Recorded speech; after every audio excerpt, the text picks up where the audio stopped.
आ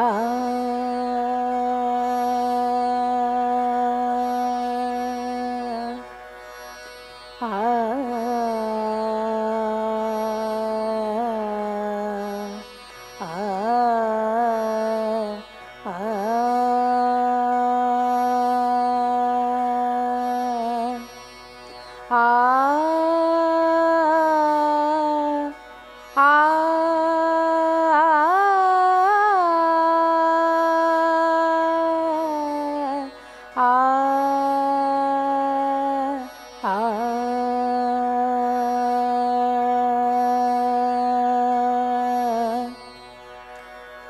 नमस्कार, आप सभी का मेरे YouTube चैनल पर बहुत-बहुत स्वागत है।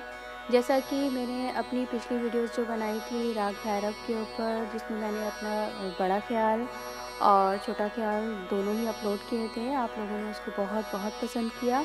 उसके लिए मैं आपका बहुत-बहुत थैंक यू बोलती हूँ, बहुत-बहुत धन्यवाद करती हूँ। और मेरे पास बहुत सारे कमेंट्स आए, बहुत सारे मैसेजेस आए कि आप और भी वीडियोस अपलोड कीजिए क्लास 12th के लिए। तो आज मैं आप लोगों के लिए राग बागेश्वरी लेकर आई हूँ, जो कि मोस्ट इम्पॉर्टेंट राग है 12th क्लास में। तो अगर आपने अभी तक मेरा चैनल सब्सक्राइब नहीं किया है, तो मैं आपसे रिक्वेस्ट कर रही हूँ कि आज सबसे पहले मेरा चैनल सब्सक्राइब कीजिए। उसके बाद बेल आइकॉन दबाइए, ताकि जो भी मैं वीडियोस अपलोड करूँ आपको वो सबसे पहले वो मिल सके। इसीलिए मेरा चैनल आप सब्सक्राइब कीजिए। और अगर आपके कुछ आप किसी राग को लेकर कोई वीडियो मुझसे चाहते हैं कि मैं अपलोड करूं, तो वो भी आप मुझे कमेंट बॉक्स में लिख सकते हैं। तो आइए शुरू करते हैं राग बागेश्वरी। और सबसे पहले मैं राग बागेश्वरी का एक छोटा सा परिचय दूंगी, ताकि आप राग बागेश्वरी के बारे में जान सकें कि राग बागेश्वरी आखिर राग बागेश्वरी में क्या-क्या स्वर प्रयोग किए गए हैं, कौन सा थाट है, कौन से स्वर वर्जित हैं, ताकि जब आप उसका छोटा ख्याल गाएँ तो आप उसको अच्छे से समझ सकें। तो ये शुरू करते हैं। तो जो राग बागेश्वरी है वो बहुत ही खूबसूरत राग है, बहुत ही प्राचीन राग है। और इसका जो थाट है वो है काफ़ी। तो ये काफ़ी थाट से उत्पन्न राग माना गया है। और क्यों है ये काफ़ी थाट से उत्पन्न, वो भी मैं आपको बता दूँ, क्योंकि मोस्टली बच्चों को पता नहीं होता है कि थाट क्या है या ये काफ़ी थाट से क्यों उत्पन्न है। तो जो राग हमारा काफ़ी है, उसमें गा और नी स्वरों का कोमल प्रयोग किया जाता है। मतलब उसमें गा और नी स्वर कोमल होते हैं। और हमारा जो राग बागेश्वरी है, उसमें भी गा और नी स्वर कोमल हैं। तो इसीलिए इसका जो थाट है वो काफ़ी थाट माना गया है। और आप ऐसे और भी राग पहचान सकते हैं। अगर आपको कोई राग मिलता है और आपको उसके स्वरों की थोड़ी बहुत जानकारी है, जैसे कि उसमें कौन से स्वर कोमल हैं, तो आप राग पहचान सकते हैं कि कौन से थाट से उत्पन्न राग होगा।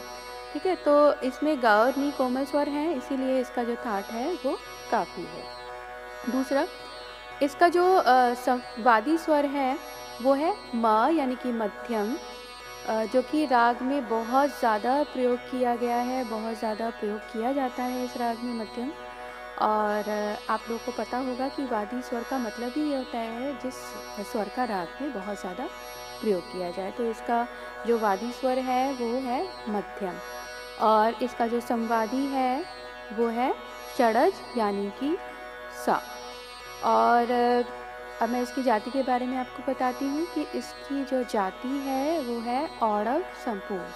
और इसकी औड़व और संपूर्ण जाति इसीलिए है क्योंकि इसमें आरोह में 5 स्वरों का प्रयोग किया गया है और अवरोह में 7 स्वरों का प्रयोग किया गया है। तो इसके जो जाति है वो होती है औड़व संपूर्ण। ठीक है, उसके बाद में इसके गायन समय जो है वो है मध्य रात्रि। तो ये राग जो है मध्य रात्रि को बहुत खूबसूरत लगता है जब हम इसे उस समय पे रियाज़ करते हैं, या जब हम इसे उस समय पे गाते हैं, तो ये उस समय पे राग बहुत ही सुंदर लगता है। और इसमें जो विकृत स्वर प्रयोग किए गए हैं वो है गा और नी। गा और नी स्वर इसमें कोमल हैं। जैसा कि मैंने अभी आपको पहले बताया कि रा जो ठाट काफ़ी है उसमें गा और नी कोमल स्वर होते हैं, तो बागेश्वरी राग में गा और नी स्वरों का कोमल प्रयोग किया गया है, इसीलिए जो इसकी जो ठाट है वो काफ़ी है। और उसके बाद आते हैं हम इसके वर्जित स्वर। तो इसमें रे और प स्वर जो है वो वर्जित है। ऋषभ और पंचम स्वर वर्जित करके गाते हैं आरोह में, और जब हम इसका अवरोह गाते हैं तो हम इसको सातों स्वर जो हैं इसके वो हम प्रयोग करते हैं। तो आइए अब मैं इसकी कुछ विशेषताएं आपको बताती हूँ। अभी तो मैंने इसका एक शॉर्ट परिचय आपको दिया, मैं थोड़ी सी इसकी विशेषताओं के बारे में आपको थोड़ी सी जानकारी दे देती हूँ।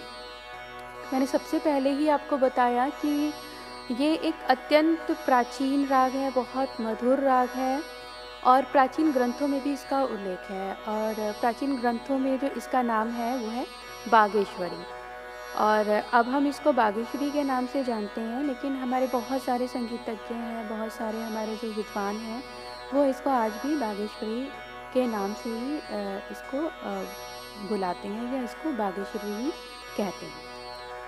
और ये जो राग है वो पूर्वांग प्रधान राग है, और इसमें इस राग की जो सुंदरता है वो मध्यम, धैवत और निषाद स्वरों पर निर्भर करती है। जब हम इनकी संगति करते हैं, मध्यम, निषाद और धैवत स्वर जब हम गाते हैं, तो इसमें एक वैचित्रता एक उत्पन्न होती है, जिससे राग की खूबसूरती में चार चांद लगा देते हैं। और सामान्यतः जो हम प्रचार में इस राग में ऋषभ और पंचम हम आरोह में वर्जित करके गाते हैं, मतलब उसको छोड़ देते हैं। और अवरोह में हम पा स्वर का प्रयोग करते हैं, सातों स्वरों का प्रयोग करते हैं, लेकिन जो पंचम स्वर का प्रयोग करते हैं वो हम वक्र रूप से करते हैं। वक्र से मतलब मेरा कि हम सा नी धा पा मागा रे सा डायरेक्ट नहीं बोलेंगे, क्योंकि अगर हम उसको सीधा बोलेंगे तो वो राग भीम पलासी हो जाएगा। तो हम यहाँ पे अवॉइड करेंगे कि वो भीम पलासी से मैच ना करे, तो उसके लिए इसमें जो पंचम है उसको वक्र प्रयोग किया जाता है। तो कैसे करते हैं वो मैं आपको गा के बताती हूँ। सा नी धा मा पा दा मा गा रे सा। तो आपने देखा, मैंने सा नी धा पा मा गा रे सा ना बोलकर मा पा धा मा गा रे सा बोला। मा पा धा मा गा रे सा। तो इसमें इसी तरीके से पंचम का प्रयोग करते हैं। और ये जो टुकड़ा है मा पा धा मा गा रे सा, ये एक तरीके से इस राग की पहचान भी है, इसके द्वारा हम राग को पहचानते भी हैं। इसके विपरीत अगर हम सा नी धा पा मा गा रे सा बोलते हैं तो वो भीम पलासी हो जाएगा। जैसे कि सा नी धा पा मा गा रे सा, ऐसे हमें नहीं गाना है, हमें गाना है सा नी धा मा पा धा मा गा रे सा। और कुछ जो हमारे संगीतज्ञ हैं, कुछ जो हमारे म्यूजिशियंस हैं, वो कभी कभी पा स्वर को छोड़ भी देते हैं, अवरोह में पा स्वर को छोड़ के भी गाते हैं, और उससे भी राग जो है वो क्लियर हो जाता है, स्पष्ट हो जाता है। लेकिन अधिकतर हम मा पा धा मा गा रे सा टुकड़े का प्रयोग करते हैं, ताकि राग और अच्छे से स्पष्ट हो सके। कुछ विद्वान उसको इस तरीके से भी गाते हैं, सा नी धा मा गा रे सा, मतलब पा को पूर्ण रूप से छोड़ देते हैं। लेकिन हम लोग यहाँ पर पा को वक्र प्रयोग करेंगे, क्योंकि अधिकतर जो है वक्र प्रयोग किया जाता है पंचम का, तो हम इसको ऐसे ही गाएंगे, मा पा धा मा गा रे सा। उसके बाद हम आते हैं कि इस राग का जो ग्रह स्वर है वो सा है। और ग्रह स्वर सा होने से जब हम मध्यम गाते हैं, जब हम माँ का प्रयोग करते हैं, तो वो सा की तरफ झुका होता है। तो कुछ विद्वानों का कहना है कि इस राग में जो मध्यम है वो कोमल प्रयोग किया गया है। कोमल से मतलब कि आपने अभी सुना होगा मैंने माँ कैसे लगाया, सा मा गा रे सा। तो जो मैंने माँ गाया वो सा की तरफ झुका हुआ था। माँ चाहती तो मैं इसको डायरेक्ट भी गा सकती थी, माँ गा रे सा, लेकिन इसमें जो इसका जो स्वरूप है वो खिल के नहीं आता है, क्योंकि सा मैंने आपको बताया कि वो ग्रह स्वर है और हमें जो इसका माँ बोलना है वो ग्रह स्वर की तरफ झुका हुआ होगा। इसके अधिकतर जो स्वर हम प्रयोग करते हैं वो सा की तरफ झुके हुए होते हैं। आप सुनिए ध्यान से, मैं आपको गा के सुनाती हूँ। सा मा गा रे सा। तो आपने सुना कि मैंने मध्यम को भी सा के तरफ झुका हुआ गाया, गंधार को भी और ऋषभ को भी। मा गा रे सा। इससे जो राग की खूबसूरती है वो और बढ़ जाती है और विद्वानों का कहना है कि इसमें कोमल, एक तरीके से कोमल माँ इस राग में प्रयोग किया जाता है। तो अब मैं इस राग के आरोह अवरोह पकड़ आपको गाकर बताती हूँ कि वो आपको किस तरीके से गाने हैं। तो सबसे पहले मैं इसका आरोह गा रही हूँ, और जब भी आप गाएं तो आप सा को ज़रूर सा दें, सा लगाना है आपको अच्छे से। उसके बाद आपको इसका आरोह गाना है, ठीक है। सा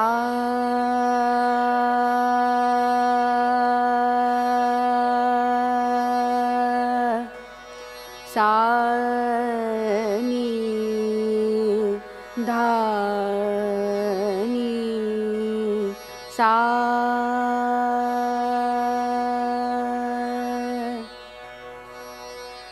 मा गा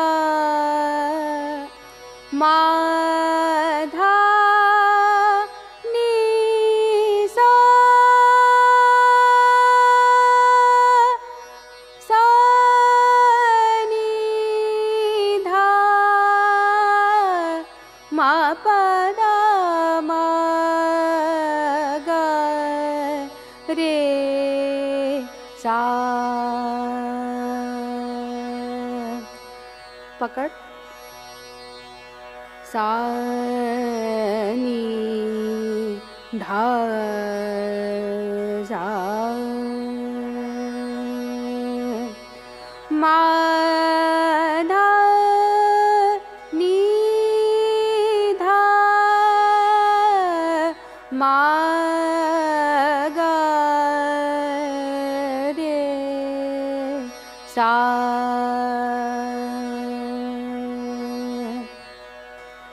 और इस राग का जो समप्रकृति राग है वो है भीम पलासी राग, और जो इस राग में न्यास के स्वर हैं वो हैं षडज, गंधार, मध्यम और नी, यानी कि सा गा मा और नी। तो आइए अब मैं इसकी बंदिश आपको सिखा रही हूँ। तो ये जो राग है, राग बागेश्वरी, ये 3 ताल में है और 9वीं मात्रा से ये शुरू है, मतलब कि खाली से शुरू है। तो आपको सबको 3 ताल तो आती ही होगी, लेकिन फिर भी मैं एक बार आपको बता देती हूँ 3 ताल के क्या बोल हैं। धा धिम धिम धा धा धिम धिम धा धा तिन तिन ता ता धिम धिम धा। तो अभी सर बजाएंगे और मैं आपको बताऊंगी कि इसे कहाँ से हमें उठाना है।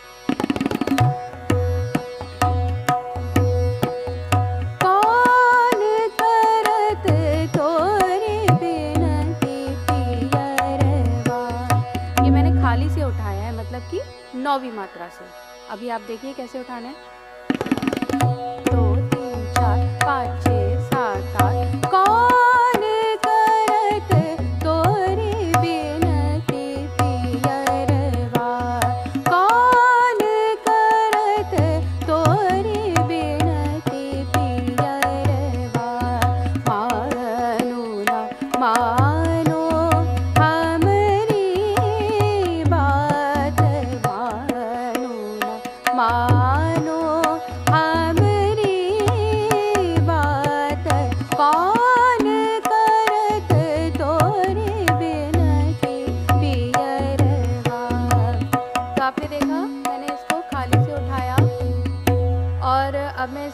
अंतरा गाऊंगी, अंतरा भी जो है वो भी खाली से ही है, ठीक है, यानी कि 9वीं मात्रा से।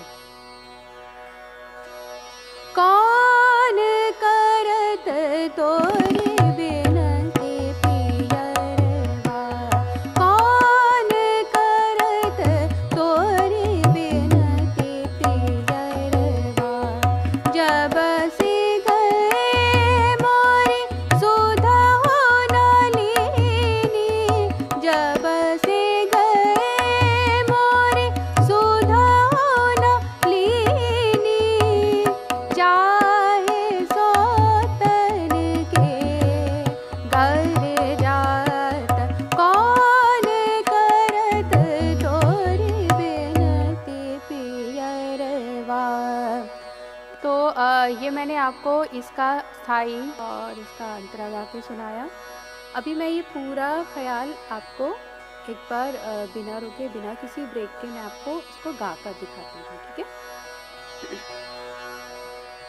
कौन करत तोरी बिनती पियरवा, कौन करत तोरी बिनती पियरवा, मानो ना मानो हमरी बात, मानो ना मानो हमरी बात, कौन करत तोरी बिनती पियरवा, जब से गए मोरी सुधा हो न लीनी, जब से गए मोरी सुधा हो न लीनी, चाहे सोतन के घर जात, कौन